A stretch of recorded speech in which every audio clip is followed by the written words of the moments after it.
मित्रांनो, अगदी easy tricks, याच्यापेक्षा इझी ट्रिक्स कुठेच नाही. लक्षात घ्या, या प्रश्नामध्ये काय केलेलं आहे. मुंबई लोहमार्गाला प्रश्न विचारलाय. छापील किमतीवर 15% सूट देऊन एका दुकानदाराने एक मोबाईल 10,200 रुपयाला विकला, तर त्या मोबाईलची छापील किंमत किती?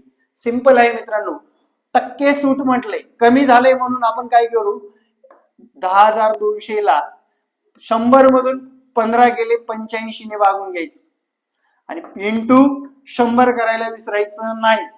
ओके, 100 पैकी 85 सूट दिली म्हणून 17 पाचा 85, 17 सक्क दुगदोरशे 0 0, 5 एक 5, 5 दुनी 10, 0, 6 दुनी 12,000. तर त्या वस्तूची छापील किंमत ही 12,000 आहे. एवढंच करायचंय मित्रांनो. जेव्हा सूट किंवा तोटा होतो तेव्हा ते 100 मधून मायनस करून भागायचं, त्याच्या काय करायचं, त्या संख्येला भागायचं, मूळ रक्कम आपल्याला मिळून जाईल.